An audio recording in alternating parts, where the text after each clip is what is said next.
Patrick, 7 entries in there. Two particularly classy horses, two towards the top of the weights in Don Polly and Valsalido, real Gold Cup class horses. What chance do you think you guys will run either of those two, or both of them maybe in Aintree?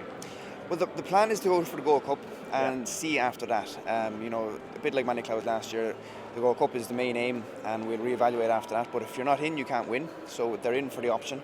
They're both horses that have, we think, endless abundance of stamina, and that jump very well, and that stay and will light the ground. So they're in as an option, but until after Cheltenham, we won't know anymore.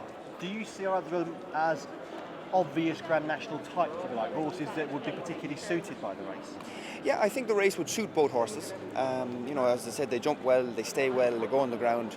They're both very relaxed, but the main aim is the Gold Cup, and we'll see them. Of your other entries, Patrick, On His Own, Sir de Champs, both high-class horses with the best. Then we have lower down the weights, Turban, Boston Bob, again a very good horse in his day, Bally Casey. At this stage, which of your 7 look the likeliest to represent the stable? I think Bally Casey ticks a lot of the boxes. He jumped fantastically last year until he met an unusual obstacle in Balthazar King. So he has 10.6, which is a great weight. He loved the ground.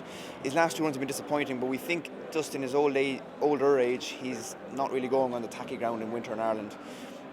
So he would look a horse that ticks a lot of the boxes. Yeah, and of the 7 in the race, everybody said, Patrick, you've been a really good assistant this year. You could ride one of these in the Grand National. Which one would it be? I do think Bally Casey, he looked to take to it very well last year. He'd have too little weight for me. On his own, possibly I might get the spin on him maybe. Mr. Wiley's very kind to me. Yeah. So he's been there twice and he's failed to get around twice. So he'd have to step up on that. But to ride the National is anyone's dream. I rode it once and only got to Beechers, so I'd love another go at it. So hopefully, fingers crossed, I might get a go on him. And just on his own, Patrick, although he looked like he lost his form completely, but his last 2 runs, he's run really well in those Grade 1s at Leopardstown. He has, for a horse that's 12 now, he's running in Grade 1s. 11.1 is a nice weight for the National, and he's a little moody and he can get out of the bed the wrong side, but he still has plenty of class. He was only beating a short head in the Gold Cup.